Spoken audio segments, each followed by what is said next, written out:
సేంద్రియ పద్ధతిలో రైతు సత్యనారాయణ ఖర్జూర పంట సహా 49 రకాల పంటలను సాగు చేస్తున్నారు.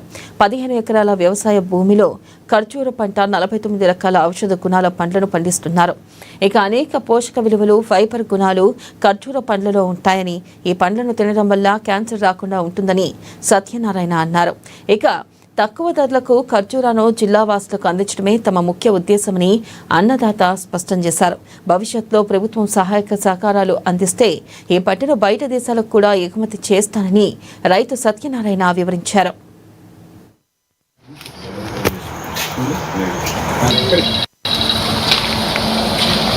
ఖర్జూర తోట 280 చెట్లేమో 6 ఏళ్ళు అయిపోయింది. ఇంకా మిగతా చెట్లు 800 చెట్లు 2 ఏళ్ళు అయింది. ఆ 2 ఏళ్ళది కూడా ఇప్పుడు ఇంకో నెక్స్ట్ ఇయర్కే క్రాప్ వస్తుంది. అయితే దీనికి మాకు ఖచ్చితంగా మొత్తం పంట వచ్చేసింది. ఇప్పుడు కాయలు ఖర్జూర పండ్లు వచ్చినాయి.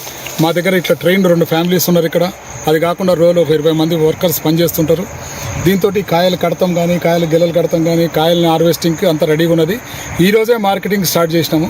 మార్కెటింగ్ అంటే మేము అంతా లోకల్ మార్కెటింగ్కే చేస్తున్నాం. ఇప్పుడు ప్రస్తుతానికి మా వేరే రైతులందరూ 200 రూపాయల కిలో, ఇది వర్త్ 200 రూపాయల కిలో అమ్మొచ్చు. ఇది అయినప్పటికీ మేము ఇక్కడ దగ్గర వాళ్ళకి ప్రజలకు దగ్గర అందుబాటులో ఉంటేందుకు 150 రూపాయల రేటు మాత్రమే పెట్టినాం. మేము 150 రూపాయలు అందరు ప్రజలందరూ తినడానికి ఉంటుంది, కిలో ఉంటుంది.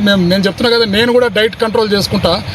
రోజుకు ఒకసారి కాయలతోటే ఉంటుంది. నేను మొత్తం ఇక వేరే రైస్ కానీ ఏది కానీ లేదు. 2 months ఈ ఖర్జూర పంట, ఖర్జూర కాయలే ఎందుకు తినాలి? మామిడి పండ్లు ఉన్నాయి, వేరే ఇంకేమైనా తినొచ్చు కదా అని అంటారు. కానీ ఖర్జూర అనేది దుబాయ్లో దొరికే ఖర్జూర ఆ ఖర్జూర కాదు. ఇది ఫ్రెష్ ఖర్జూర. ఈ ఖర్జూరలో జీర్ణావశయానికి శక్తి ఉంది. జీర్ణావస్థ అంతా బాగుపడుతుంది. దీంతో జీర్ణానికి సంబంధించిన ఫైబర్ ఎక్కువ ఉండటం వల్ల, ఈ పండ్లో ఫైబర్ ఎక్కువ ఉంది. ఫైబర్ ఎక్కువ ఉండటం వల్ల మొత్తం శక్తిపోతుంది. దానివల్ల కొలనో క్యాన్సర్ ఈ మధ్య చాలా ఎక్కువ వస్తుంది. కొలనో క్యాన్సర్ ఎట్టి పరిస్థితుల్లో దీన్ని తిన్న తర్వాత కొలనో క్యాన్సర్ రానే రాదు. ఇది ఇంకోటి, ఈ పండు తినడం వల్ల ఎముకలు గట్టి అవుతాయి. చాలా రకరకాల రోగాలంటే రోగ నిరోధక శక్తి ఉన్న పండు కాబట్టి ఈ పోషక విలువలు ఎక్కువ ఉన్న పండును అందరూ తినాలి. తిన్న తర్వాత ఆరోగ్యంగా ఉంటారు, హెల్త్ బాగుంటుంది కోసం తినమని నా కోరిక. మార్కెటింగ్ వచ్చేవరకల్లా మా రైతులందరి కోసం నేను చాలా అందరి తరఫున మాట్లాడుతున్నా. వాళ్ళకు మినిమం 200 రూపాయల రేటు వస్తే మాత్రం గిట్టుబాటు కాదు. ఇది 200 రూపాయలు అమ్మాలంటే మధ్యలో దళారులు తినేస్తున్నారు.